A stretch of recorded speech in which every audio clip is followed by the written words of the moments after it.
Yo, we are live, ladies and gentlemen, boys and girls, children of all ages. No, I lied. Over the age of 18. Welcome to the Smack Talk Wrestling Podcast, episode 19, The Clash at the Castle Fallout. Once again, I am joined by the best Twitch gamer of all time, Angel A.O.K. Gaming. Angel, how you doing today? Doing good, man. Glad to be All back right. again.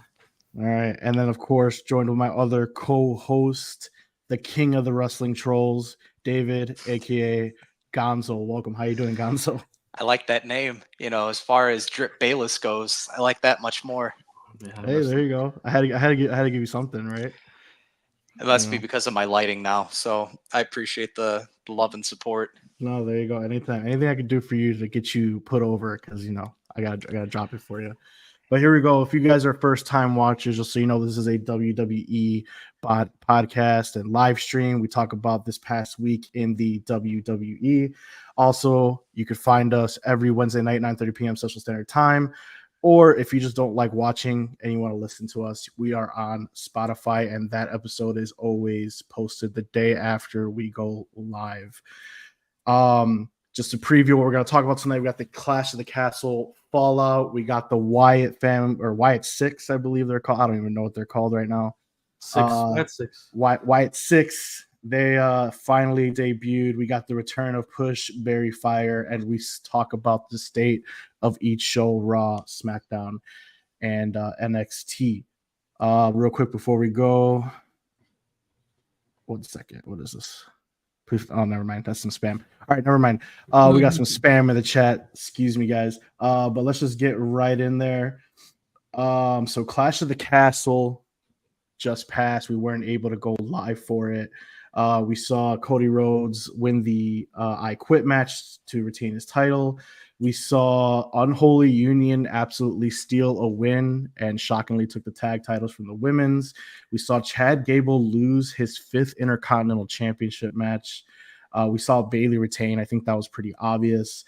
And then we had the Glasgow, screw job, Damian Priest retaining against Drew McIntyre. Real quick, Gonzo, so what was your overall opinion on the show? It was a solid. If we had to rate it on a 5-star, the Dave Meltzer brand here, I'd probably give it a good 3.5 out of 5. It was a good show. Angel, what did you think overall on the show? I thought it was good wrestling here. Like most of the time, there was a couple issues they had. I think with the top rope. I don't know. There was a lot of issues. A lot of rope issues. Yeah. Almost every single match had some sort of issue with the rope slipping or not being able to get over, or getting tied up. Like poor Damien. I hope he's all right. But other than that, it was solid. I mean, the performances were pretty decent. The Cody match took a lot longer than I thought it would. It took almost like a third of the show. It felt like. It's an I Quit match, No, I know, but it took a lot. But I enjoyed it. I enjoyed the match. I know Gonzo wasn't too happy with the way it went down, but I don't know how else it was supposed to go down, to be honest. So I think it was okay. I'll save my comments for when we get there. Yeah, of course. I mean, we're not gonna. You go ahead. What was your comments? I mean, we're not gonna break down the entire show. We're already midweek, so that's why all of a sudden, Cody Rhodes gets the stairs, and 2 seconds later, AJ Styles. Oh, okay, I quit. It's like, really? That's how it ends. So I don't know. I just seemed kind of weak. I was hoping for something a little bit different than that, because AJ throughout the whole match was a little bit more profound with not giving up, and all of a sudden, Dark Cody Rhodes is about to emerge, and he's going to hit him with some steel steps, and I just didn't like the way that AJ sounded in that spot right there. So I was a little disappointed. Okay. Angel, you agree? Not necessarily. They always make the steps. I mean, obviously the steps aren't that, I think, dangerous, but they always like claim the steps are that dangerous. Like when they do stuff, like when the who was it? Kaiser's been hurting everybody with the stairs lately, and I just feel like they always make the steps a very dangerous weapon. Though, yeah, it doesn't look that dangerous on TV because it's kind of like maybe aluminum or something, but they always put it out as like steel stairs. And when Cody brought him into the ring and he was handcuffed, like he's gonna take his head off with the steel stairs, I kind of understood it. I mean, I don't know how else they would have made him quit. Maybe with the figure 4, but I didn't think it was too bad in my opinion. Yeah, I mean, I don't think it was bad. I enjoyed the match overall. You already knew I Quit matches need to be long, so I wasn't shocked with the length of the match. But where does this rank on like the memorable I Quit matches? Is it even top 5, top 10? I mean, is it something that's forgettable to you guys? Was it overall it's going to be something that's memorable? I mean, what do you think about the I Quit match? Because it's personally one of my favorite matches. I mean, they don't use it as frequently as they once did 20 years ago. So, That's what I was gonna say. because the ability to use that, and I can't even tell you the last time an I Quit match was used. What was it, last maybe 5 years ago, 4 years ago? So, I mean, like they have these things every once in a while. So, for me, I'm going to remember it just because I thought AJ Styles was extremely weak in the corner with how he sounded. So, but that's my only negative comment about the match. As far as action goes, I mean, the spot where AJ falls through the table after taking that bump, I mean, both those guys put on a really good showing. So, using the arena, going through the crowd, going into Gorilla, coming out, and then using the various parts of the arena. I overall, outside of just how AJ sounded, I love the match. Actually, I was wanting tax is what I wanted because I seen the little sack that AJ brought out, or yeah, it was AJ that brought it out. And so he was even talking to the fans. He's like, I got something better. And all of a sudden it's, handcuffs and whatnot. So I was a little bit disappointed. I wanted to see thumbtacks. I mean, everyone goes with thumbtacks, so I kind of like how AJ was like, "Oh no, it's not what you think it is." I kind of like that because everyone was expecting, thumbtacks. So, I mean, that's Yeah, just but me. when was the last time you seen thumbtacks on WWE programming? Pretty recent. I mean, I can't recall right in away. NXT, I've seen it. Oh yeah. So, I mean, Wasn't the Gacy match? no, Did they do them? Gacy used Legos. yeah, Oh, he uses Legos. That's Legos. right. That's right. He used So, Legos. So. I mean, if this is a WWE promotion, I can't really immediately recall when thumbtacks were used. If you go outside of the promotion, that's a different story. Right. No, I agree. I mean, like I said, I thought it was overall a great I Quit match. Will I rank it in the top? I don't know. I mean, Royal Rumble 1999, The Rock versus Mankind. That's the number one that pops into my head. That's one of my all-time favorites when they had the fake I Quit from Mankind. If you guys can remember that, it was a pre-recording from his promo on SmackDown. So I thought that one was something I would definitely mention, one of my favorite. Or even for the Elders, Bret Hart versus Bob Backlund at WrestleMania 11. If you guys ever go back and watch that one's up there on my list too. But moving forward, go ahead. Yeah, go ahead. No, I was just saying, I like ahead. these types of matches. Like, I can't remember too many I Quit matches. I'm trying to think back. Like, obviously the Mankind and the Rocky one is definitely one that I do recall now that you said it.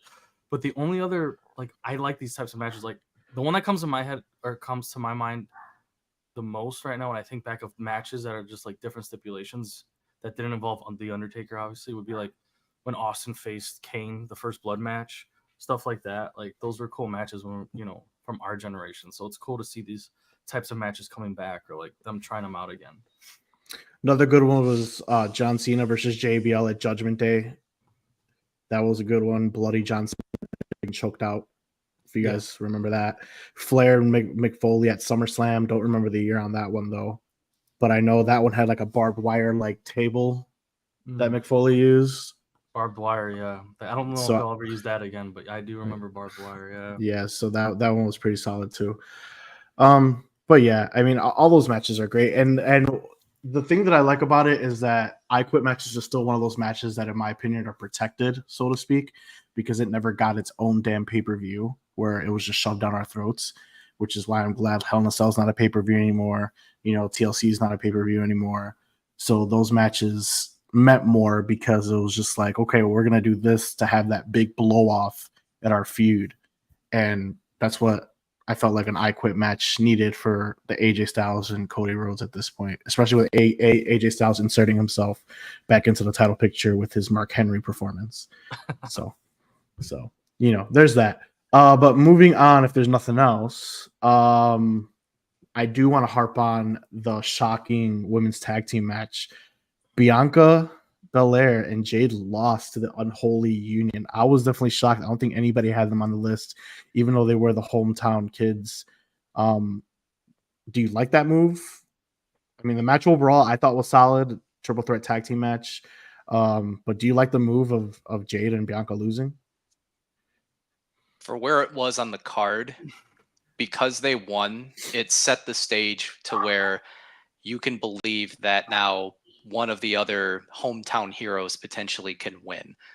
Now, as far as it shocking me, yeah, I was pretty shocked, honestly, that the girls had won. And so I'm not actually upset by it. I actually intrigue it, right? It's something that, oh goodness, they're just going to run through the talent roster again. So this was something where they actually did all the damage, Bianca and Jade, and unfortunately another team took advantage of what they did. So from the psychology, work in the ring and the story, I did enjoy it. Outside of Jade Cargill messing up like 8 times within a matter of 3 minutes, specifically tapping out with everyone in the world to see that not once but twice. So Shayna Baszler had that chokehold in there locked in pretty good, but those are just my comments. Maybe it legit hurt her, bro. She was like, "Yo, goddamn," you know what I mean? Like the match should have ended. The match should have ended right then and there. So luckily, thank God, the referee was not looking at Jade when that happened. The ref was actually behind the action when that occurred. So maybe it was on purpose, though. Everyone's ripping her a new one, but I mean, if the ref didn't see it, the ref didn't see it. Maybe it's all on purpose, because I mean, with the unholy union getting the championship, I mean, Jade Cargill looked a shocking thing. Cargill looked concussed to me. Like all of a sudden at the end of the match, she was like stumbling over her feet. She didn't look sharp and she looked very wobbly. But that's what I noticed, at least. I don't know if anybody else has the same opinion or kind of views it the same way. Angel? Yeah, I don't know. I think when she slipped off the top rope, I think from that point on, it just seemed like she was off balance. I don't know. Maybe she had a concussion. I don't know what happened exactly to her, but she was performing differently. She wasn't as smooth as she normally is. Her timing was off with the opponents and even with Bianca. I don't know. What were you gonna say, Mark?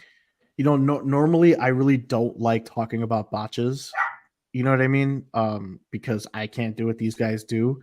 But she was 100% off, and I know there was rope issues with everyone. I mean, I know in like the AJ Styles match, I think everyone saw that the ref was telling him like, "Hey, when you do that phenomenal forearm, careful." You know what I mean? But she had more issues than just the top rope. One of the hot tags in the corner, she missed that completely, and even I forgot which one of the unholy union, but she had to like, I didn't even get hit, but yet she kind of fell. Right. But she was supposed to get hit. Yeah. So I did notice that. It was just kind of weird. But like I said, other than that, I mean, I really don't like talking about that. Just because I can't do what they do. So no, I wasn't trying to call her. I don't think we're trying to call her out. I think it just affected the match a little bit. It really did. The whole flow was off. It. And then the tapping. I mean, I guess was it Baszler that had her in the headlock? Was it Baszler? Yeah, Shayna Baszler. Yeah. Like the Karabuta clutch. Right. And I don't know. It seemed like there was supposed to be more happening there. She just like kind of went down, and then she got back up, and it's just like I don't know. I don't know if she was like maybe confused or not understanding what was supposed to happen next. Something happened there, and they're like playing it off now like she was actually tapping. Maybe they know that it was just such a obvious multiple time happening incident on camera that they had to bring it up and just I don't know what happened, but yeah. As far as them losing the titles, this might be the only way they could really lose it. They didn't get pinned. Exactly. It was based off of a triple threat scenario in another country, given to some hometown heroes. I guess if you're going to make them lose, this might be one of the only few outs you get to have these two lose, since they're such a powerhouse tag team, and that division's already kind of, mid. But yeah, I don't see how they lose a title in general. So just to interject, I mean the division is mid. However, since they became the tag team champions, it has been very entertaining. They're putting more emphasis. You have other teams. The other teams are doing more now too, for sure. Exactly. No, it's gotten better. It's still mid, but it's gotten better. So it's being booked better than both men's tag team divisions in just 3 weeks. I agree. In just 3 weeks, especially SmackDown. Oh yeah, for sure. So what I was gonna say, so with Jade and Bianca, they clearly made the tag team division better in the short stint that they had. Was it the right move to put it on Unholy Union? My opinion, no. But I mean, I guess they had to win because they were at home. But I thought it was just kind of too quick. I think some other teams had more value to it, but I guess they can't win in Scotland. So to me, no. Gonzo, right move. It's just a move. I mean, because the reality is anyone can win on any given day, right? If you apply this to any type of sporting event. So what if this is a one of? Okay, I mean, another team can come along and then quickly just take the belts off of them. Because again, this is a 6-person tag match where there's chaos a little bit all over the place. So technically speaking, it's not a traditional tag team match anyway. So if you go along those lines with that type of psychology, it makes, I mean, it's fine with me, right? Agreed. Moving on, Intercontinental Championship real quick. Gable 0-5 in Intercontinental title matches. They're I don't they're know. doing the master wrong right now. I don't know what the obsession is with making him lose to everybody, and also why Sami Zayn gets to keep the belt for so long. Don't get it. I but I really thought this was the night for Chad Gable, especially with his heel turn push. So I'm kind of shocked that he retained. I mean, that's all I really have to say. The match was great. I'm not going to really go too far into it. I mean, yeah, I but enjoyed it too, especially with the whole what was Maxine and Alpha Academy. yeah, the whole Yeah. alpha input with it. But yeah, I don't know why he's losing. I don't get it. Gonzo, what's up with your boy? Oh, well, I can't jump onto Raw just yet. So at least for the sake of him losing on the pay-per-view, you have the buildup of Otis. The crowd was popping and buzzing for that. So in my mind, okay, we're gonna see this. It's gonna be great because at some point the oppressor versus his antics are gonna want to be undone, and the crowd is definitely feeding for that. I don't even think it's about the IC title. I think again it's more about developing Alpha Academy, breaking them away and having them go potentially do individual stuff. And the IC title just so happens to be at the heart of this, right? But it's not the main focus because now people are, in my opinion, more invested in Otis. I mean, Otis has always been hot, but as far as Maxine Dupree, tell me before this whole switch up, did we really care about Maxine? I know AOK Still Gaming was don't. ripping her apart. Still don't. Now there's some She's type of just damsel in sympathy, distress. That's all she is right now. and at, Yeah. and at Yeah. some point, does she snap out of that damsel in distress, right? So as far as character development goes, a person that's quivering, that's afraid, that's not doing too much, when are we going to see potentially her actually step up to the plate and take care of herself and potentially others, right? So without without fear, there is no courage, right? You can't be a hero if you don't have any fear. So the psychology behind all of this, I'm enjoying it. And again, the IC title to me is just a part of building other people right now. I mean, I could see that, but I mean, so Otis is clearly the one who's the most over in all this, despite Chad Gable's heel turn. But we've seen this once before during the COVID era when he won the Money in the Bank at WWE headquarters. That's COVID era though. Now he I actually mean- has people in front of him. He got Mandy Rose, and now all of a sudden he has Maxine. The man he's on fire. What do you want? Crowd loves him. Okay. Angel, any other thoughts? No, yeah, I mean, I guess we'll see what happens to him. I mean, I don't know. I don't know what they're gonna do with the IC title now. I guess Braun Breaker. I don't know. Whatever. We'll get there. We'll get there. Women's Championship, Bailey obviously retains. I really don't really have much to say on that match unless you guys have something to say. Chelsea Green is the star of that match. Okay. Chelsea Green has been the star since NXT in her first run, but that's just me. I don't get why they keep maybe they're trying to partner with Piper to like boost each other, but I just see Chelsea as more of a singles talent. I don't know why she's partnered up all the time. I don't know. I feel like she gets her husband's treatment. Woo woo woo. Yeah, she does. They just don't care. They just don't care. She's more of an entertainer. She can wrestle. I've seen videos of her before. Yeah, so can her husband. Yeah, you're right. Okay. I'm just saying. Yeah. It's like that family's outlawed. It's like, yeah, you're just gonna do it, you know what I mean? Chelsea Green is more of an entertainer though. She's come out and done her own types of commentary on different channels before. I caught one most recently in the last 2 months. She views herself more of a diva during the diva era. And so her type of mentality and her charisma and what she can provide she had said that she would rather have went back in time to be amongst like the Trish Stratuses and the Sables of that era. But why can't So you be both? I mean, She- Tiffy does it. she doesn't want to be though. That's not her mindset. She Okay. wants to be more of just an entertainer, not so much the wrestling aspect to it. Well, then tell her to go do a bra and panties match somewhere else in the Indies. Then I mean, that's that just shit, not the that shit doesn't generation. work anymore. Yeah, You you know? got to do both. If you can't be just an entertainer, but Exactly. we'll see what happens. All right. So the Glasgow screw job. I think I called this weeks ago. I think everyone called this, to be fair. CM Punk screws McIntyre. Priest retains. Like it, hate it. I thought it was match of the night, to be honest, up until that point. Gonzo. The part where Damian Priest almost ended his career, the fact that he finished that match out for the rest of it, I now have again just more admiration for him going through that. Look at him finally giving the Priest his flowers. Fucking hater. It literally had to require Drew McIntyre to undo the rope because they couldn't undo the rope. So that's not a fake, that's not a spot. That is a man that almost literally lost his leg.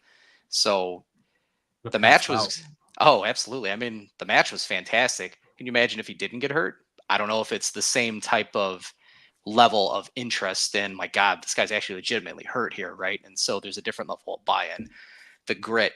The fact that the camera pans out towards the end where you see a second ref come sprinting in, unfortunately, that was ruined for me because I wasn't able to watch this live. So I already knew that CM Punk had a referee shirt on, but the angle in which they had the side where you only see the shoes and, the body, it's amazing for those of you who got to experience that live and in living color. So I think it was extremely ballsy after where Punk dives out of the ring and he actually backs up into the crowd.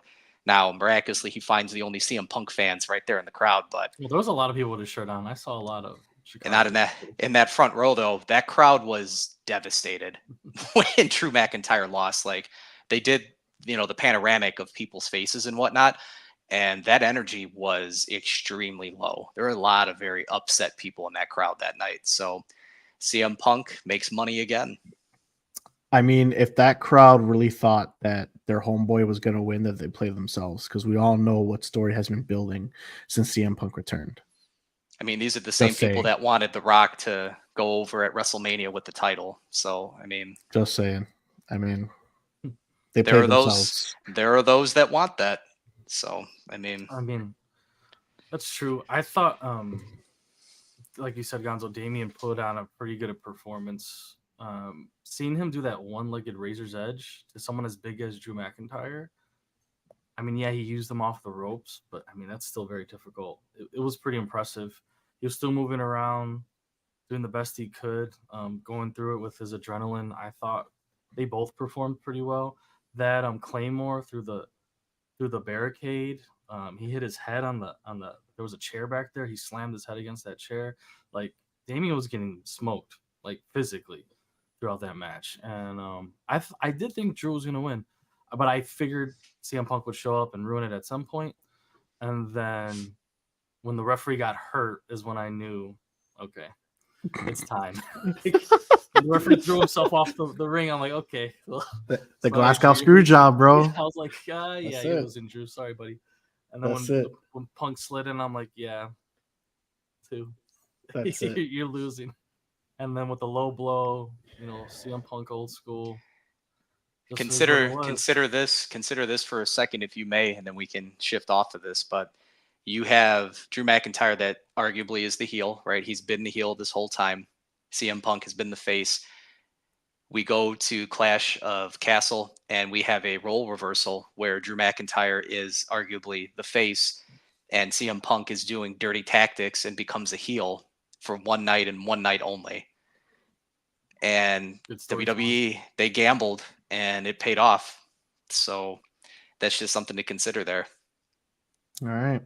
Let's move to SmackDown. Let's talk more the state of SmackDown right now, specifically the men's tag team division. Can anybody tell me how many times A-Town Down Under has defended their title? Once? That is correct. Yeah, one time. One time. They got the title on night 1 of WrestleMania and defended it one time. Yep.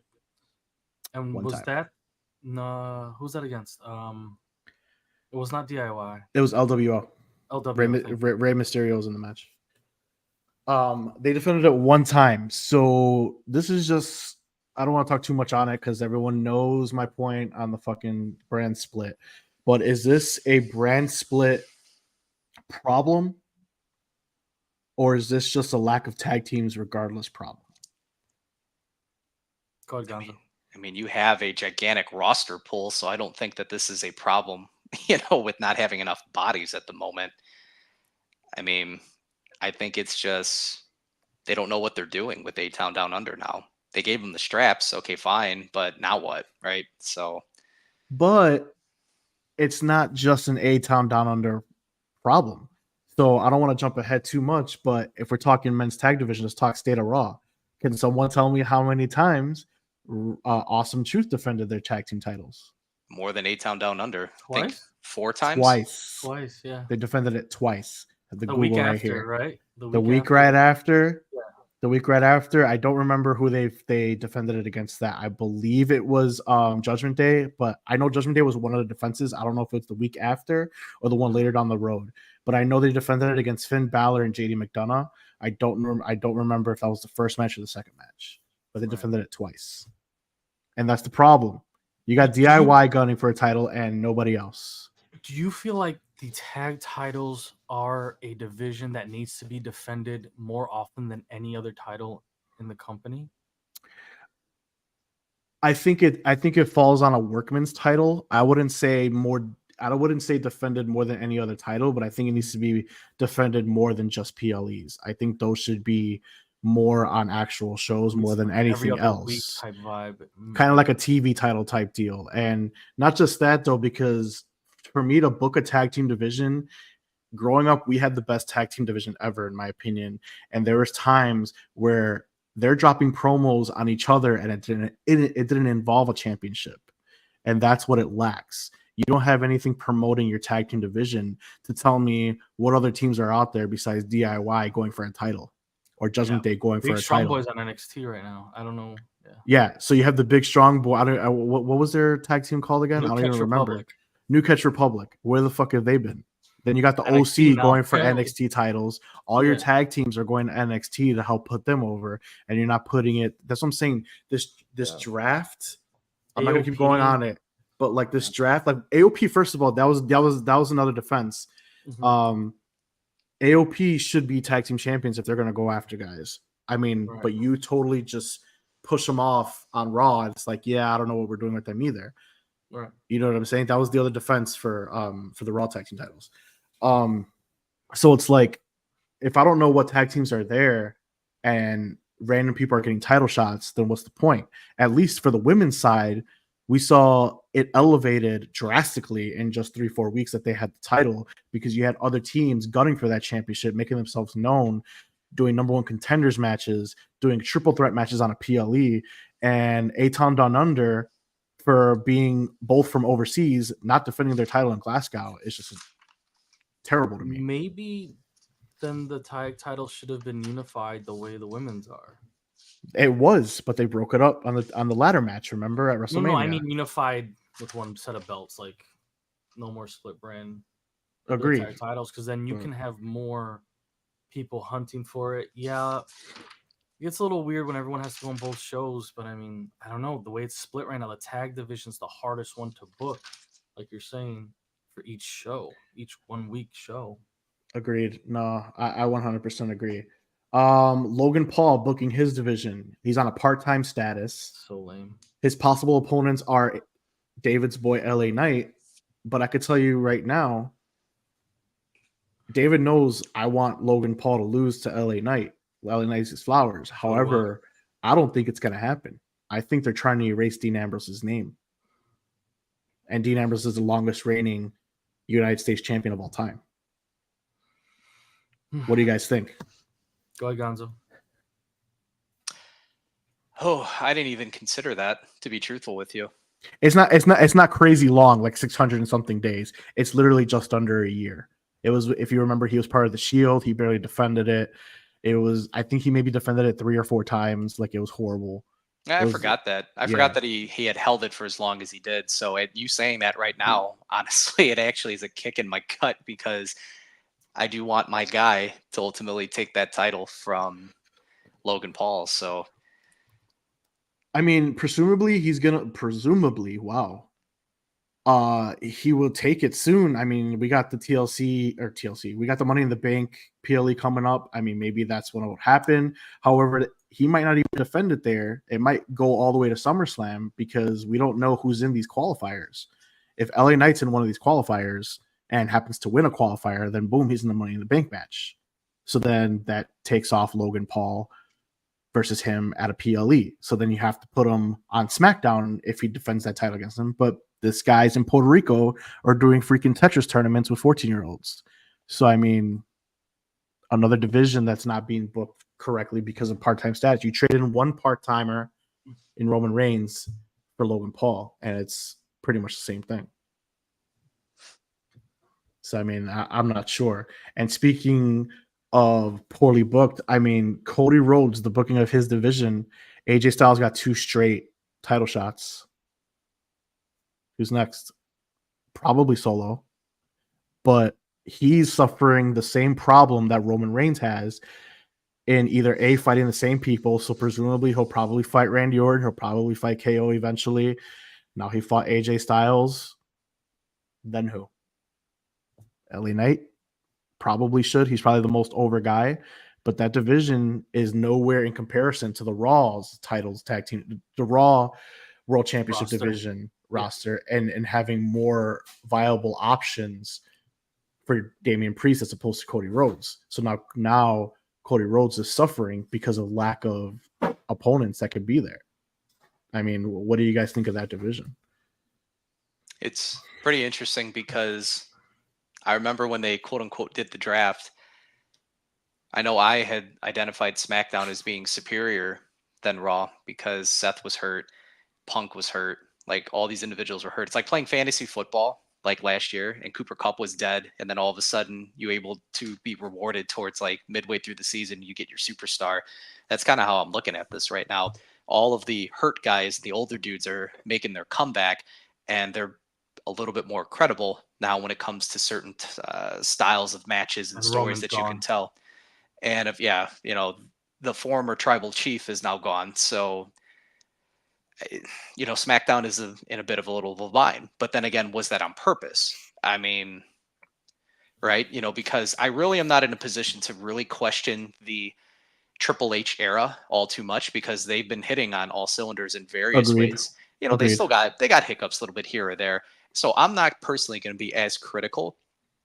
I have been very, very pleased. I mean, not 100%, but again, this is better than the McMahon era towards the end. So, I mean, I'm not going to be overcritical on Triple H's era either. I'm just critical on the draft in which you're supposed to use to have a shakeup to make things fresh. The only thing that was quote unquote fresh was the NXT call-ups. That's it.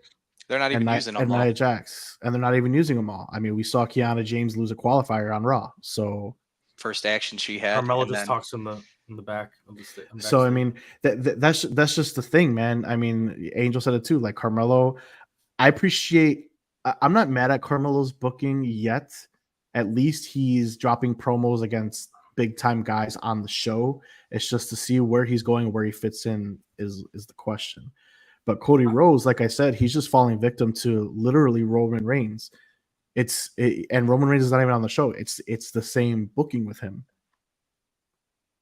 Right. That's just my whole argument with Cody Rhodes, and it's not Cody Rhodes' fault either. It's management not putting the people in line for him to face. And it's like, okay, now AJ Styles lost twice, so who's next? You saw Solo basically making a claim after that match at Clash of the Castle. So presumably right now, if I had to put my money on it, we're gonna get Solo and Cody Rhodes at SummerSlam for the title. Mm-hmm. Right. And then all of a sudden now we're on the road back to Cody Rhodes versus the Bloodline because I already told you guys Roman's coming back soon. I think SummerSlam is where he comes back. or maybe The Rock. One of those two comes back at SummerSlam, and all of a sudden it's Cody Rhodes versus the Bloodline, and we're building that to WrestleMania. You guys may hate it, but I think that's what's happening. So this is the thing I feel right now especially with SmackDown that you're talking about, and with the Cody thing. I mean, we talked about this off stream a lot recently, but it's basically the macro story. SmackDown is unfortunately stuck with the macro story, which is the year-long, 2+ year-long rematch trilogy. This macro story, and like Gonzo has stated, maybe this is on purpose that SmackDown is getting these superstars that they're being fed to Cody, they're being fed to Roman, because nobody wants to really go over there on SmackDown and then just lose to Cody. There's only going to be certain people that can afford that or are going to be able to do that. I mean, is CM Punk going to go over there and lose? You know, I mean, can I interject with a question, because it kind of goes with what your point is? So people are not being fed because maybe, oh, am I going to go lose to these guys? But could it just be the network? Could it just be Fox? Fox be like, no, I want Roman Reigns as champion, or I want Cody Rhodes as champion, and that's it. I think all those things are in play there. All of these things can be in play. Like Gonzo said, is it on purpose that the roster maybe isn't as high end, top heavy as Raw's is? Yes, the injuries, people coming back, so on and so forth. Raw can survive with that set of superstars surviving without belts. They have crazy rivalries, and we're seeing that a little bit on SmackDown with Solo and KO and Randy and this and that, and now Logan. And I'm not a fan of the U.S. title story right now, but it doesn't matter. What I'm basically saying is the macro story is stuck on SmackDown. Damon could lose the title at any point right now to whoever, Gunther. He could have lost it to Drew. Like if Drew would have won on Sunday or Saturday, we wouldn't have been that surprised. Like, you know what I mean? Like, Raw's story is more malleable. It's more, it can flow more. Unfortunately for SmackDown, they're stuck with this macro story, and like me and you had spoke about, you unfortunately have this you're stuck in a corner. Cody can't lose until WrestleMania, pretty much is what we're at. And this is the way the story has been for the past few years. I just feel like it's going to be for the future. I just feel like the bloodline still has a stranglehold on the championship. It's and all of it. It's Cody's story. And Cody has the champion. Exactly. Yeah, it's just stuck. And, I love the story. It just stinks for us right now. And I call this the off season, to you guys. And it's basically the off season right now. So these stories, at least for SmackDown. And so we're just gonna, we're gonna get stuck with these stories that just, we know where they're going, and it's kind of stinks. And until SummerSlam at earliest, we're not gonna really see too many crazy cool things, I think, in the SmackDown Championship, WWE Universal Championship level. Everything else below that, maybe, but that Cody belt, he's keeping it until he's losing to Solo at the lowest, and I don't see that happening anytime soon, to all the way to The Rock, Roman again, whenever that happens, probably WrestleMania. So, and then the second thing I wanted to say real quick about this situation, and I brought this up with you guys off stream as well, I think they need to bring in an opportunity for the GMs to do trades to save situations like this. Maybe, trade a talent to that side, or trade a tag team to that side when things, that allows them to change the rosters up when they need it. Because right now I think they kind of need it and they feel kind of stuck. So I don't know why they don't implement this, but they should maybe think about something like that during at least. I agree that there have been trades before. Yeah. It not often. Right. I could think of just one on the top of my head right now. Recently, it was a KO trade a couple years back, but I mean, it has happened more than once. I just can't think of it at the top of my head. So I mean, it's a good point, and I think that could definitely help. So something as opposed like how Braun Breaker was unhappy. Someone to that effect, like, hey, I'm unhappy here. I'm not getting my opportunity. Trade me. That'd be pretty cool. That'd be pretty cool. Also, yeah. No, you know what? I'll bring it up later. Let's continue. I can bring it up later. It doesn't have to do what we're talking about now. So real quick, speaking about SmackDown, us three will be going to SmackDown Chicago on Friday. We'll probably be seeing CM Punk in our CM Punk shirts. We're talking Money in the Bank, right? So we do have confirmed Money in the Bank qualifiers. Orton versus Tama Tonga versus Carmelo Hayes is one qualifier, and then you have Kevin Owens versus Andrade versus Grayson Waller in another qualifier. The reason I'm bringing that up, I'm not asking for a prediction or anything like that, is notable people that are in that match. Number one, Grayson Waller, who we talked about not focusing on his tag division, yet he's in a Money in the Bank qualifier. And then Tama Tonga, I feel like it's just a waste of space because I don't see this guy being a champion, not because he's not good or anything like that, but putting someone like that in a qualifier, and when he also himself is in a tag team, you should be using the Tongans or whatever they like to call them in the tag team division. So I just thought I'd make note of that. But who are you gonna put from SmackDown into that match? Somebody that's not being utilized. Shit, name I would have put LA Knight in that match, to be honest, since LA Knight and Carmelo outside Hayes of LA Knight, are beefing. Agreed. It's very difficult right now on that roster to find singles guys. That's but that's the whole point, though, Angel. You need to use these matches to put over and get excitement on people that are not utilized. Give them opportunities to showcase themselves and be like, damn, we might have something here. Because a little crowd pop during a triple threat match on someone could be that little push to help be like, hey, we might have something here.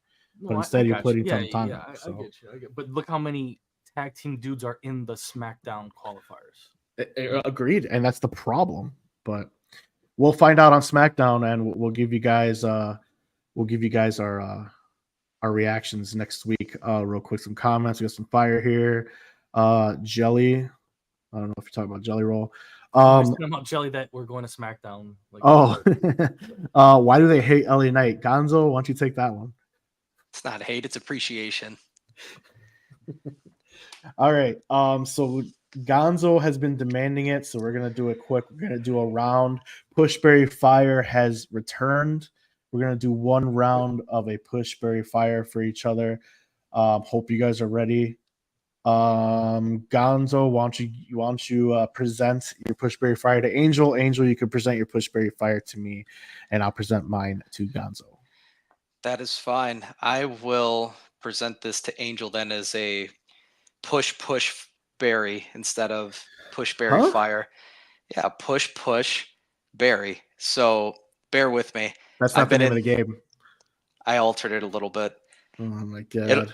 It'll make sense when I introduce these real quick. So these are actual matches. They're not wrestlers. They're not theme songs. They're not ring attire. So Angel will probably pick up on this rather quickly. All right. So the first one is going to be Hulk Hogan versus Goldberg on WCW Nitro for the World Heavyweight Championship. Hulk Hogan versus Kevin Nash for the World Heavyweight Championship. Finger poke of doom. And Hulk Hogan versus Sting at Starrcade 97. Push Hogan Barry. Versus Sting. Hogan versus Sting. Starrcade. It's push Barry. Good luck. I can't. Push Barry. This is called Pushberry Fire, dude. No, because this is all these matches are awful. And they're part of the reason as to why WCW imploded. So we're gonna push Barry because I'm surprised you didn't give me oh my god, what's his name with the Goldberg versus Brock Lesnar, WrestleMania. No, Hogan versus this dude that just laid down. Kevin Nash. No, it wasn't Kevin Nash. It was it's the finger poke. No, oh my god. There's another Hulk Hogan issue here. I mean, if you haven't noticed, there's the theme. Oh my god, what's this dude? He just the guy that fought Ric Flair at his last match. Oh, Jeff Jarrett? When Jeff Jarrett laid down for the pin because they wouldn't because it's happened so many times. Yeah, completely. I can only fit so many Hulk Hogan at the main crutch of all. Do you remember what I'm talking about though? When Jeff Jarrett laid down and then they pinned him when they left. According to Riverdog, you have to bury the finger poke of doom. I mean, I guess Hulk versus Sting because it's just an iconic matchup of history. The Icon versus. I can't believe Gonzo waited a month to give you this. I don't know. And then I would probably go. Yeah, I guess I hate Goldberg, but I guess Hulk versus Goldberg to be my second push for whatever. I'm gonna bury that one, but whatever. Push for Gonzo, and then bury also Hulk versus Kevin because of the poke of doom, and then I'm gonna say that the Jeff Jarrett one is the funniest. Honorable mention of the crap Hulk Hogan matches that have happened in history. I agree on that one. All right, Angel, what you got for me? Yeah. All right. Save this segment because this guy waited a month for Push Barry Fire to return and give you trash. Do you not see how much pain that AOK Gaming was in just now? This is why you are now dubbed the king of the wrestling trolls. He didn't even bring in an Ultimate Warrior Hulk Hogan match. Like it's literally. Like... Anyways, we're moving on. Mark. He said that doesn't work for me, brother. Push Barry Fire. Mm-hmm. We're gonna go with general managers. Oh, love it. I love the on-scaring personalities. We're gonna go with Aldis, Nick Aldis. Oh, okay. Paul Heyman. Oh shit. Teddy. And who? Teddy. You're gonna Teddy. fight the Undertaker? Undertaker, brother. Pushing Ball Heyman without Notice question. they're all SmackDown GMs too. Pushing Paul Heyman. Yeah, I'm gonna shock the world. I'm gonna bury Nick Aldis, and then I'm gonna fire Teddy Long because I don't care about that. I don't care about that player. All right. I don't care about Undertaker fighting every week to punish. No, dude. Or you're gonna do a tag team match, and I don't care. So I think like Nick Aldis is doing a fantastic job. I mean, you saw it last week. I like how he puts the bloodline in its place. You know, you had Solo in the main event last week, right? And he's all like, "Hey, these guys are banned from ringside. Banned, yeah. And if they come out, you're all suspended. So fuck you." And walks away like it's nothing. You know what I mean? Like I he's like not how scared of anybody. I like that he's not scared. He's truly playing an authority figure and not like the authority where it's just playing for themselves. He's literally being the authority and trying to make things as clean as possible. And I like that. I like his character. And for him being a wrestler and a wrestler that I liked in the indies and more notably in TNA, I was kind of mad that he took this role, but he makes this role really well. Yeah, I like so. that too. Let's see, Derek the Guy. First, my basement's under construction, so this is why I'm in a well-lit room. So eventually it will be properly lit. So don't come at me. How about we go to that first part where I'm getting praise from Derek for a change? There you go. Yeah. Alejandro Ros. No respect for the player. Sorry, man. He could go dance somewhere else. All right. So there's that. All right, Angel. I'm gonna give you some current wrestlers here. Okay. No, it's for Mark. Oh, I'm Gonzo. I'm gonna give you some current wrestlers here. It goes for anybody, you guys. It's not. No, I know. But these are current wrestlers. These guys are arguably the most over wrestlers, or some of the most over wrestlers in the business right now, and none of them have won a world championship. This is why I chose them. All right, Push Barry Fire, Sami Zayn, Gunther, LA Knight. And while you're doing that, AOK actually showing up. Nice refreshing take on the pod. Shut up, Derek. What I missed? 2 episodes? Stop. Consecutively. Oh, Push Barry Fire, huh? Sami Zayn, Gunther, LA Knight. Man, well, I'm a product of my time, so we're going to push LA Knight to the moon because I'm biased as all can be, because this is exactly what I want. Now, as far as burying, we're going to have to bury Gunther and then Sami Zayn. It should be no surprise to my listeners that we're going to fire him. So, oh, interesting. We have a disagreement. We have push Gunther, bury Sammy, fire LA Knight. No. So there's that. Gonzo one. has it right. I agree with Gonzo on each level. Very interesting. I don't want to spend too much time on it, but why are we firing Sammy? Just out of curiosity.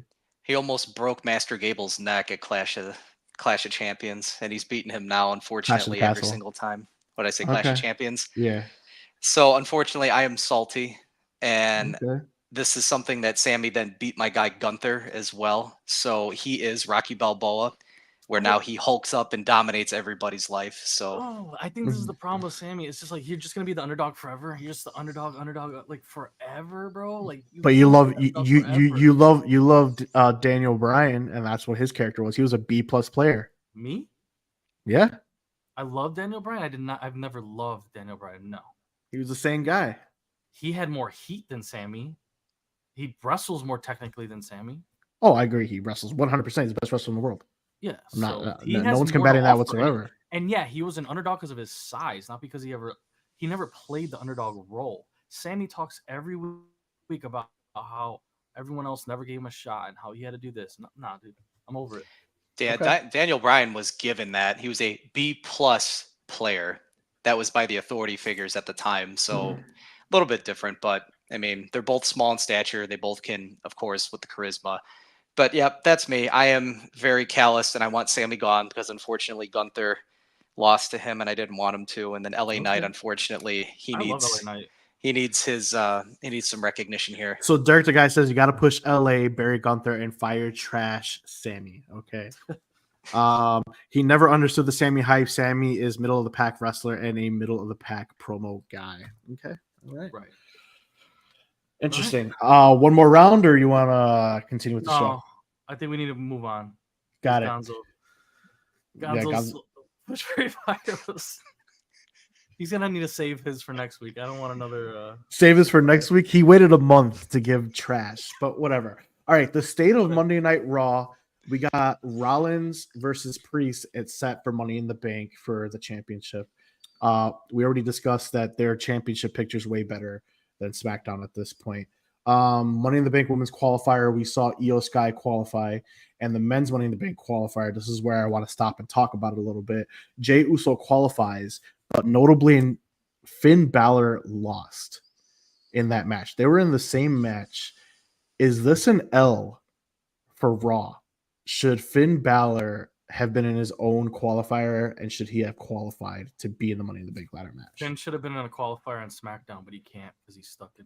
Okay, but we're on Raw. Should he have been in a different triple threat qualifier and be in that match? I honestly personally believe that the injury potentially sustained by Damian Priest has played a role as to probably why you have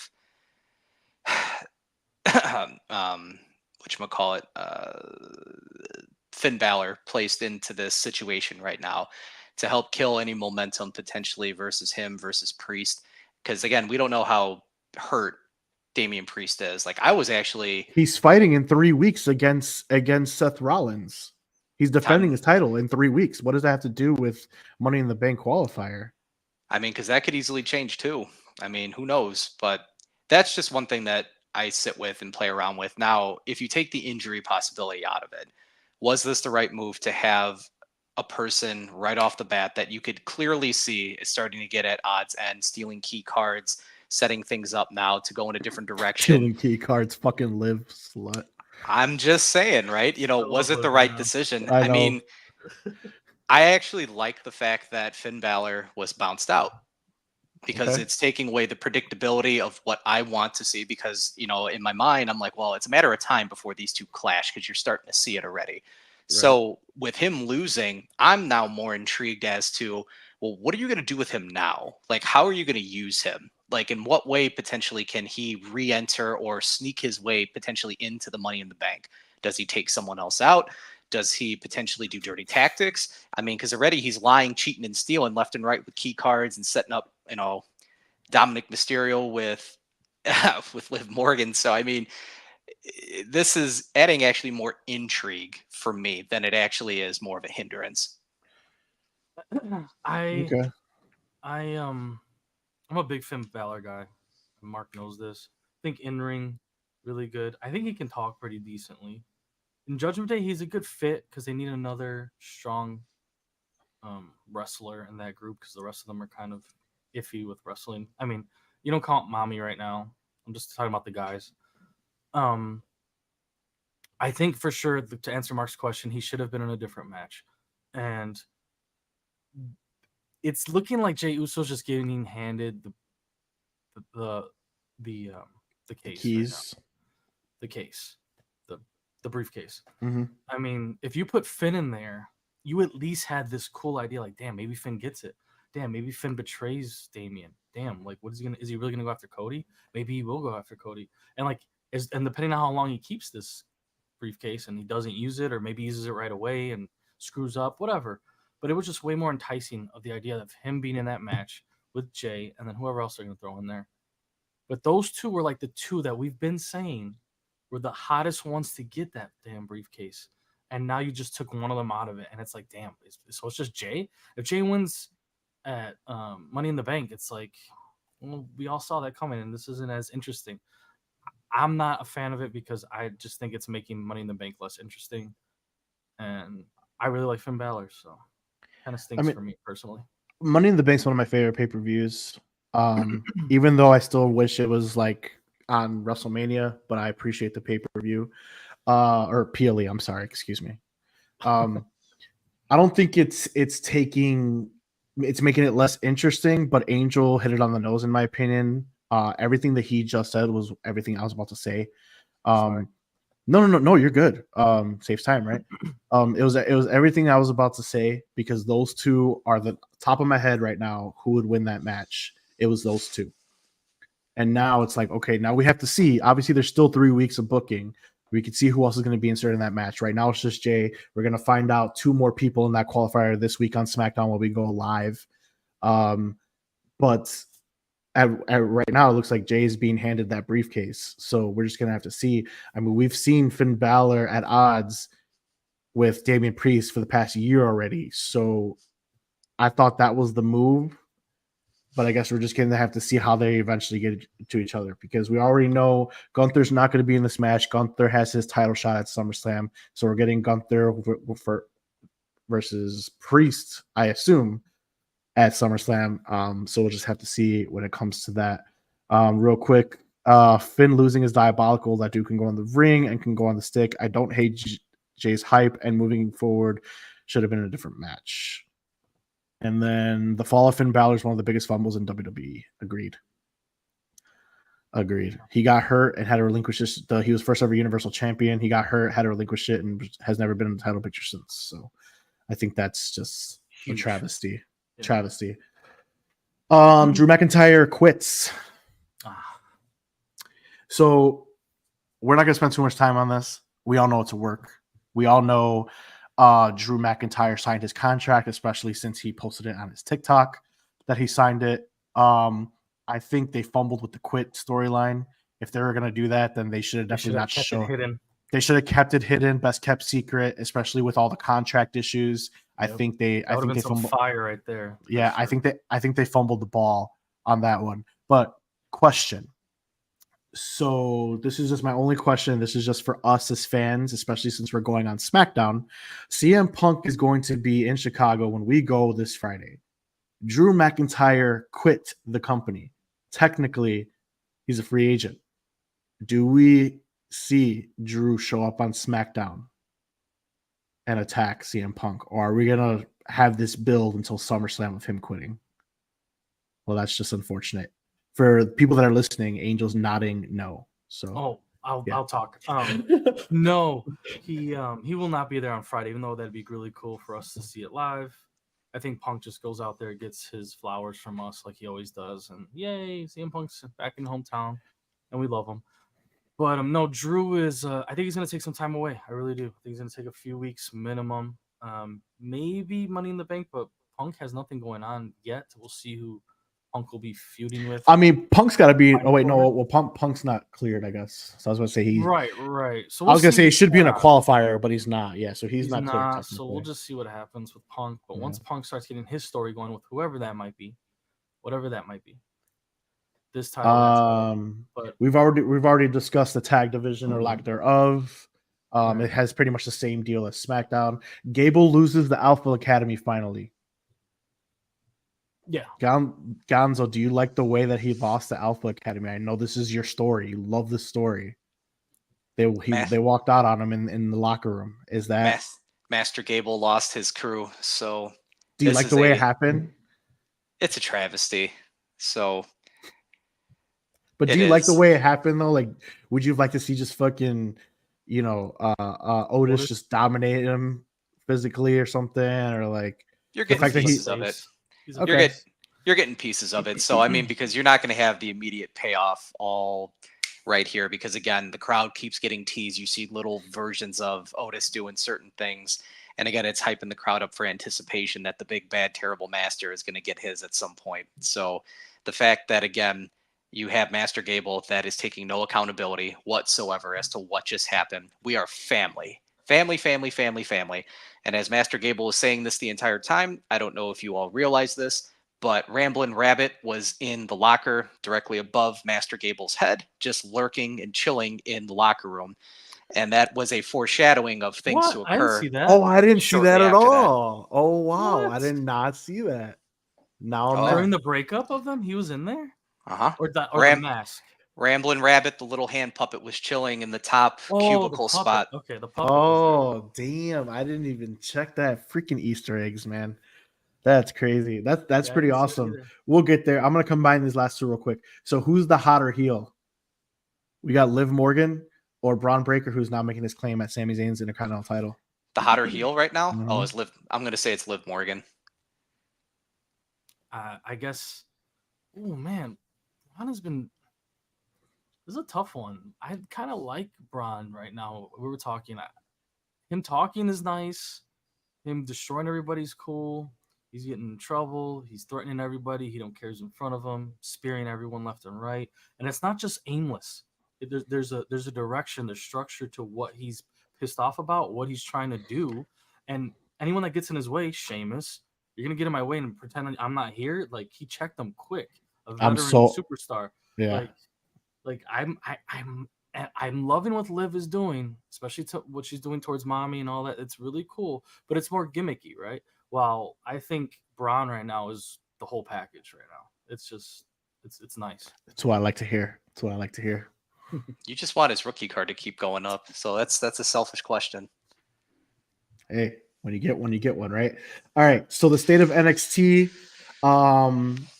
or should I say TNXT? So NXT Championship #1 Contenders Battle Royal. We had TNA's Frankie Kazarian for 30 seconds. We had the #1 Contenders Battle Royal, TNA's Frankie Kazarian, who is a legend outside of the WWE, and Joe Hendry. Joe Hendry came and lasted, I think, about 10 seconds. Are you disappointed? I don't even know who that is. So Gonzo, really? You haven't heard the say his name, man. Here up here. She's like, you never seen the TikToks? No, I've never seen it. So there's people that don't even watch wrestling that know that has gotten that. You are a disgrace right now to wrestling fans. You better go watch some TikToks right now, bro. This guy's the most over thing in TNA, and he's not even a champion. Wrestling for a while. Yeah. No, that's awesome to hear. Obviously, because he actually got his own music as he was coming in. But I've seen a lot more. Hey, I mean, that's better than what the other 20 people got, which was the crowd erupted for him. The crowd erupted they sang the for whole him. Song. Erupted.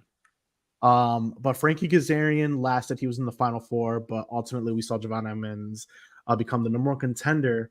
But fast forward to the main event. This is my question for you guys now. He loses to Ethan Page clean. So what's the booking there?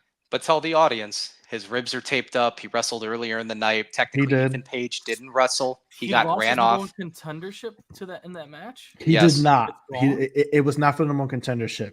He pinned the #1 contender. It was not for the #1 contender. I looked it up. I double checked because I thought it was. It wasn't. Page demanded a match. However, I could definitely see now at Heatwave going to a triple threat. I could just see it.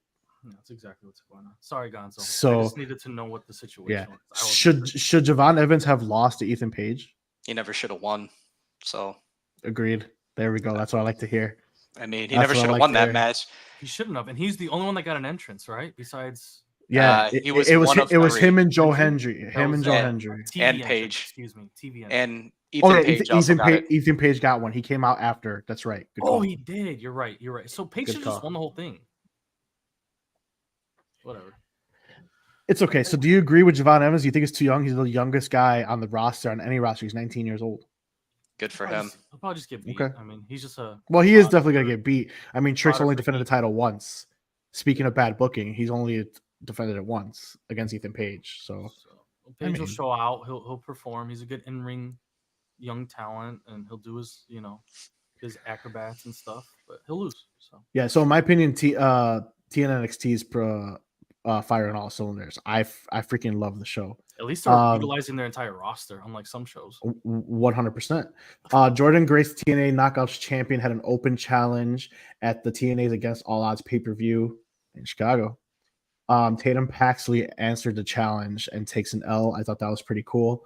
Kalani Jordan, first ever Women's North American champion, had a first successful title defense. We didn't really talk about it. Right? None of us picked her. We didn't really talk about it. We haven't had a show in about a week, maybe 2. I don't remember. Just one. Do you just one? So I do want to ask you guys. So do you like that Jordan Grace is the champion? Was that the correct move? Wait, for Jordan Grace? Oh, not Jordan Grace. I'm sorry. Kalani. Kalani Jordan. Yeah, Yeah. excuse me. You don't like it, Gonzo? Nope. Oh, okay. Why don't you like her? So for me, she just came out of nowhere. I mean, there really wasn't a lot of investment that I personally had in her. Like, I've seen her wrestle a couple times. She put on some good stuff, but me personally, I've actually grown a little bit more invested in Fallon Henley. I like Fallon Henley on the mic. I like Fallon Henley as an in-ring performer. I like Fallon Henley with being able to go toe-to-toe with the likes of Tiffy Time, Vira Latkira. So, like, I was actually more invested in here. Sol Ruka, honestly, I enjoy her a little bit more in regards, Angel's versus Girl. Her special is cool. Oh, I'll cut her because she does a flip. Yeah, Okay. it's cool. Lash Legend. I actually like Lash Legend a little bit more in comparison. So, I mean, it was like, to me, it was like a really random booking. So behind the scenes, she clearly has been doing various things that have caught the eyes of other people. At least on screen, though, I really have not been in ooh and awe about her. Like, I'm not excited to watch her matches. She's just kind of there, and then she won. So that's just me. I'm trying to be in a very neutral position when I say all this. I'm not trying to come off as, being, oh my goodness, this was diabolical and awful and it was terrible booking. No, I said, just for me, it's just there wasn't really a lot of investment that they put for her on screen here recently, is what I'm saying. Angel, you were gonna say something? I just think a lot of people that were in that match for the Women's North American, I think a lot of them are going to be in the picture for Roxy. So I think that's why maybe she got it. I don't know who's going to fall back into her division and who's going to move up into Roxy's division as far as like what they're chasing. Obviously, what's her name? The MMA Lola fighter, Vice. Lola, who just tagged with her, it will be in that picture. She betrayed her after they won that tag match, so on and so forth. But then you saw Jada jump into the North American title and hand it to Kalani in that match against Michin. I guess her and Michin had like a little dispute during the ladder match, something like that. So you're kind of seeing how the divisions are like being placed so far with some of these superstars from the women's division. Better booking than the main show. At least I can see what's going on. The main shows, I don't know what's going on. That you do know what's going on. It's the novella of the bloodline. Yeah, we know. But exactly, NXT, they're at least they're using all their stars and they're putting them in positions to go after something. There's structure, there's a story, there's rivalries, and there's personalities. So I don't mind it. Kalani, yes, she wasn't any of our picks. She was a dark horse, but I don't mind it. I feel like that's what the purpose of a NXT show mid-card belt is for. People like her to see what they can do. So I don't mind it. I don't mind it either. And she can go in the ring for someone who's only been wrestling for like 2 years. She went to Michigan State or whatever. Yep, she's one of those she was one of those signees. Yeah. I forgot what it's called. She got NIL deal when she was in There college. you go. Speaking of the NIL, the next in line, the top dog of the NIL, Obafemi, easily the most successful of those signees. Which leads me to my question, our last question for NXT before we get to the main event. Is Oba now being built too strong? He's gone. And you guys, go ahead. And you guys know I love Oba. Is he being built too strong now? Should he have lost that triple threat match?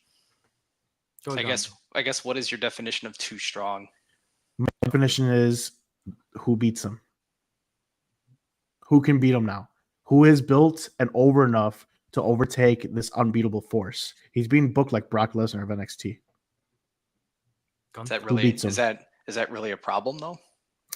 Not really. I don't. I'm just saying it's like for him a lot to get called up, which I think he needs to be called up immediately. I think he's ready. That's just me, but I'm not even gonna get into that. But a lot of them always want them to chase. So like when Braun Breaker was a champion, they made him lose to Carmelo Hayes so they could see him chase. And then we saw Carmelo relinquish the belts to get called up. I don't understand why you always have to lose. I'm not understanding that. I don't know. I mean, he won't get called up. I think he's ready to be honest, but he's not. But like But they can call him up and be like, "Hey, you got to relinquish the title. You're no longer in NXT. You're getting called up. You're going to be going for the real belts." Like I don't see how that hurts the story of NXT. In my opinion, that's like what it's for. But whatever. That's just my opinion. yeah. So like, who's over enough to beat him right now in that mid card? Mm-hmm. And I Apparently have it's this. Wes. Dude, I have this gut feeling that West is going to beat him too. I could just feel it, like at it's Heat Wes. Wave. I just have a feeling. But like, who? Go ahead. Yeah, what were we gonna say? Yeah. I'm just raising my hand like Waterboy. We're raising questions as for Oba. Who's going to beat him in the mid card? Maybe that's the whole purpose. No one can beat him. That's why they're presenting him like they are. So therefore, he can continue to do these amazing matches and show his brilliance and his strength and his power, because this is what a S tier player looks like, right? I mean, this is LeBron James in comparison to other rookies when he came in, right? This is the talent. So if they're going to build him that way, I mean, to me, that'd be pretty cool. I mean, to have his losses be very far and in between. Trick Williams, of course, is a person potentially that could, of course, upset him and pull off a win. Sure, why not? I mean, you have the Don. The Don potentially could be in such a position. Unfortunately, the Don now has fallen from grace. He's not longer in the title main event anymore. So he doesn't even get to stay in the Battle Royal that long. He got thrown out halfway. Yeah. So annoying. So don't get me started. Is he built too strong? Maybe this is the purpose of it. He's built this strong on purpose to give off the illusion based on his physique and his athleticism that this is a generational talent. And so because he's a generational talent, therefore this is the expectation of what we're now being fed and planted into our minds. That's what I kind of like about it. I like the take. Good take. I'm agreeing with Gonzo 100%. There's been a lot of call-ups besides the draft. There's been some call-ups to the Wyatt Sicks. Like, there's just call-ups in general happening across the board within the past few months. I think NXT is looking for that next set of superstars to appear. And until they show that they can compete with these title holders, these three, right? Roxy, Trick, and Obi. And these three are going to hold it for a little bit, in my opinion, unless they get called up, of course. We'll see, but whatever. Until they get called up, and so this next set of stars shows that they can compete with these three, they're going to hold the belt. All three of them. They're all OP right now in the ring and as stars in that division. I like the take. No, not much to say on it. Just to throw this in there before we move on to the main event, I swear to God, if Oba gets called up and then he starts squashing people for 3 months, I'm done. But moving on to the main event, the Wyatt Sicks finally appear. They have an epic debut, destroy everyone in the Gorilla Room, most notably David's boy Gable. So we see confirmed people: Dexter Lumis, Nikki Cross, Joe Gacy, Eric Rowan, who, if you guys notice, was wearing Luke Harper's mask. Yes. I thought that was a nice touch. And obviously Uncle Howdy, which is Bo Dallas' brother. But notably no Bliss. So what do you think right now, Angel? Do you like how they debuted? They're probably on free agent status, considering we've seen the glitches on both Raw and SmackDown. So I think it's safe to say we will see them on SmackDown. So that's going to be fun. So what do you think about the debut? Yeah, I hope they're on both shows. SmackDown could use them a lot more than Raw can use them. Mm-hmm. But I hope they just torture and cause chaos and build their story on both shows if they can. If it's just one show a week, fine. But I hope they go on both shows. As far as their debut, it was really cool. We haven't really seen too much stuff like this in some time. A lot of stories, outside of pre-recorded stuff. Backstage stuff, the bloodline, that was cool. When we saw that Rocky beating up Cody, those stories are really cool to see. This is something different. This is something we haven't seen since pretty much Bray. I mean, I don't know how often this has happened ever, but it was a one-shot take, which is extremely difficult to do in a movie, let alone in a live show, let alone in a wrestling show. A one-shot take all the way from the door and the smoke, going to the Gorilla Room, seeing who was hurt, revealing all the characters. Seeing Dave's boy on the ground all bloodied up. There was a lot of blood in that scene, which was very cool to see. Like, that's some adult, entertainment there. That's not for little kids, that scene.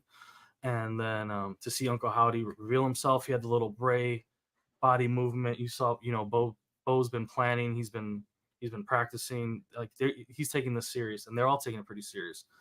And it was pretty cool to see them come out. And the ending was really cool, very iconic. The Fireflies, of course, I loved it.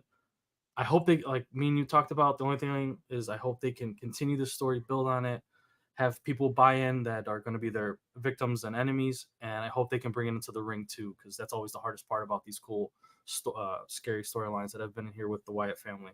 They got to be able to perform in the ring, bring these stories into the ring. If they can do that, this will be awesome. And no Bliss, she could be the sixth. There's only 5 of them. If it's not Bliss, then it's obviously Bray as the 6th member. Maybe the lantern represents him, whatever the case may be. But pretty cool. Gonzo? Man, he stole a lot of my good points.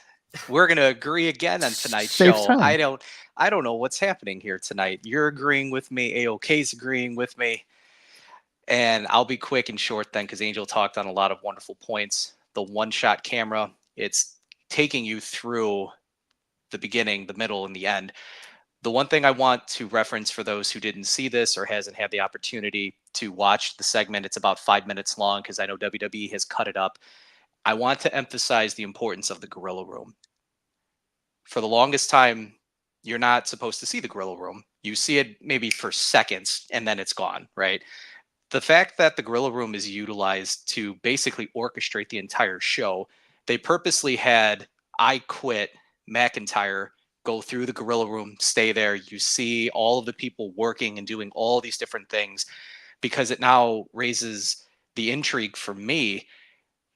When and how did they start laying out all of the theatrics for people laying with the blood on the wall, the bodies laying everywhere? Because again, to do that in real time while still produce the show and do all of these cuts, you had this opportunity where it's one camera going in, going out, and you're seeing all of these different things that they did, where and how, and it was perfect.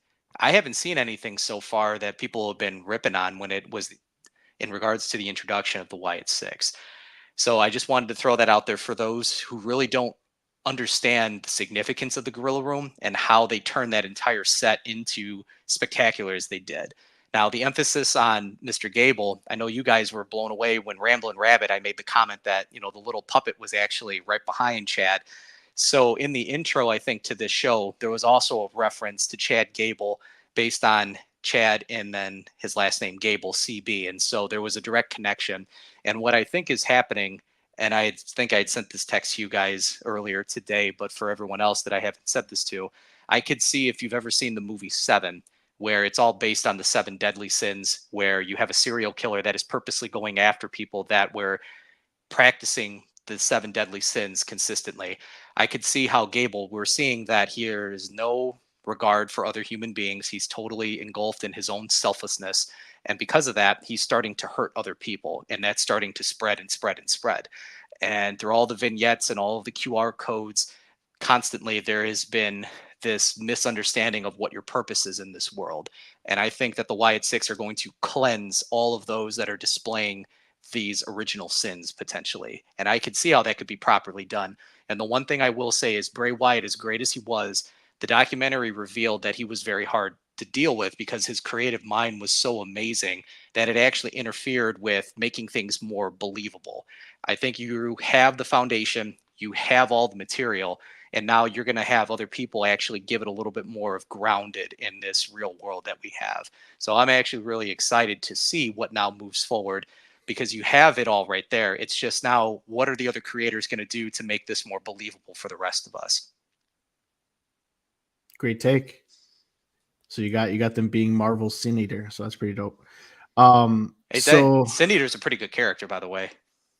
Yeah, I mean, yeah, he was. But no, yeah, you guys hit it on the nose. I'm not going to go too much in it. I do want to reference the camera angles because the camera angles have been on point for WWE in all aspects of their PLEs, going backstage, interviews, this one shot of the gorilla room with all this. Like, I absolutely love it. It's taking it to a whole nother level on something that we see all the time, and not much has really changed in regards to what they're producing. It's just the angles just sell it differently. And for what they did with their debut is probably one of the best debuts I've seen in a very long time.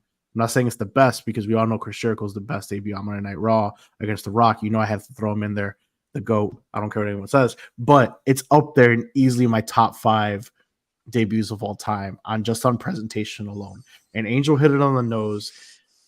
I do just get worried because of the in-ring portion of their characters and what they do.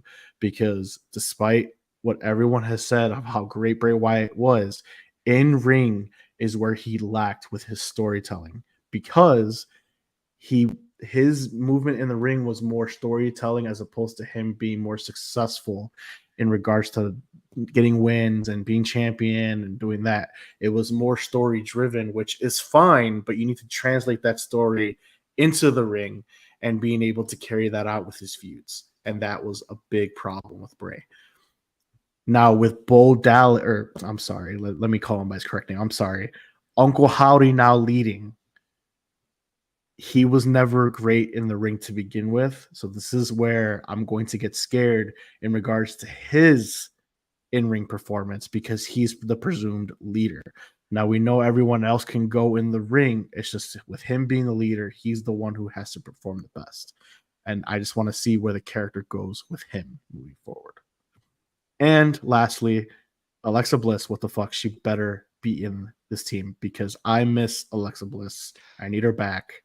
And I'm just scared that she's not included. And if she's not included and they use Nikki Cross instead of her, I'm going to be livid. You were saying. Here's my final point, and I think this could be a good transition to then transition off the show, is you have Bray Wyatt, right? You have The Fiend. Alexa Bliss was then brought in as a character, and she was a part of the supernatural world, right? What we have to consider here for a second is, even though there's a lot of homage here now to Bray Wyatt, this is a new leader that is taking over the plans and the efforts of what that supernatural entity was. So technically speaking, a new leader, they tend to bring in their own entities, their own people, right? Alexa Bliss is not part of the Uncle Howdy faction. Uncle Howdy is going to have his own minions to do whatever it is that he's looking to do. So as a story, right, for storytelling purposes, can you see Alexa Bliss come later at some point to intervene and to offset whatever it is that this new found faction is attempting to do? That's possibly how you could see Alexa Bliss be brought into it if she wasn't a part of this Wyatt Sicks right from the get-go. That could be one creative way. And that's where I will say that is enough for me tonight. Not yet, because I got a question. I see your point, and I'm going to give you another point. Eric Rowan wasn't part of his thing, but Eric Rowan's back. So explain that one, big guy. Not everyone's going to make the chopping block. So you're going to bring back Eric Rowan Redbeard over here over Alexa Bliss? Is Bliss under contract? Yes. She is? Yes. Oh, well then, yeah. I don't know. Mark has a point then. So we'll see what the story tells. We will see what the story tells. Maybe it's a future part. They've been playing. They've been planning this for a long time. I mean, how many weeks have we been seeing these cuts? Months. This has been months. Right? And you guys watched the documentary. Like, that came out. I mean, when did they film that? Like, how long ago was that? They are taking this very seriously. Bray's, Bo, Uncle Howdy, whatever you want to call him. This is his legacy. This is his thank you to his brother, which was his hero. And this is gonna be great. I have a feeling it's gonna be great. The only thing that I'm worried about is the longevity of it. It's very hard to keep yourself relevant in WWE. You get that heat right away, and this is something that we haven't seen in some time in WWE. And they're gonna get some great heat right now. The thing is, can you make it last? A year from now, are we gonna care about the Wyatt Sicks? Are we gonna care about these characters? Are we gonna care about where they've been and where they're going? That's the hard part. And that's the hard part for every wrestler. That's what makes wrestling crazy and great. And if you can sustain that hype, you're one of the GOATs. But I think WWE needed this, and I really hope they're successful because I really like this stuff. I want to see more of it. Agreed. And as we get into the Netflix era, it's going to be even better. So, with that being said, guys, do you guys have any final thoughts? Gonzo, no, you good? No, I'm good. How come when you win the speed title, you just don't show up on camera during the regular shows anymore? Dude, you triggered Mark on purpose with saying that. It's facts. Why? I don't. When you I win don't the even speed care. title, do you get literally eliminated from the real show? I don't even care about the title anymore. But why are you not shown on the show? Andrade got. I think he has a qualifying match. Where's he been? I think He wrestled, I think, last week or the week before. So I mean, I anyway, think he has a qualifying match. I don't quote me. I could be just pulling it out of thin air, but we'll find out. My final thoughts is I'm gonna take it back to the Wyatt Sicks last thing. I want to see them go after people that are not just like lost in the mid card. I want them to go after people that are actually like up there in the card, featured often, as opposed to be like, okay, we're not doing anything with this guy, so we're gonna attack him. I want somebody of substance. I love that. I'm gonna add one more thing on top of what you just said. It's about the Wyatt Sicks, and I'll make it really fast. Their teasers were messing up the what the audience sees, right? Mhm. And all their teasers were about the allegory of the cave, about how you get fed whatever you see and you think that's reality, but it's not reality, so on and so forth. Them messing up the gorilla room is still part of that same message that they were giving and they've been giving. So you see there's method to the madness of what they're doing, like Gonzo was talking about, but they're bringing their story into the ring a little bit with just with their entry so far with that, because the gorilla room is what shows you what's happening at home on TV. So they're basically destroying that. They're destroying what WWE is showing you. So I think that's part of what they're starting off with, and I think that's really cool that this stuff isn't just nonsense. There's a lot of, like I said, they've been planning this, so I think it's going to be good. Like it. Love it. All right. Well, with that being said, that wraps up episode 19 of the Smack Talk Wrestling podcast. Gonzo, why don't you tell everybody where they can find you? As far as social media goes, it's going to be on TikTok and then Instagram. And then same with YouTube. It's going to be the Raising _'s personality. And then X, other known as Twitter, you're going to have the David _MA_LCPC. So Twitter usually is more so of just, in the moment for PLEs, of pushing a lot of just information that's coming out, usually about victories and whatnot. But the other platforms, again, that's where you can find me a little bit more active with various things. All right. A-OK, where can we find you? You can find me on Twitch at _OK Gaming. Find me also on Kick, same handle, on X and TikTok. That's where you find all my content. I'm live mostly going to be on Twitch and Kick though, and you'll find me playing anything from X Defiant right now. Playing a lot of FC, FIFA. And then I'm waiting for College Football 25 to come out probably. I might play some solo player games coming up. We'll see. I don't know. I'm kind of out of MLB right now, so I'm kind of like in this. We'll see what we can play in the future right now. Gotcha. All right. Well, you guys know where to find me, pro_wrestling_kingpin. My link's in bio for every social media.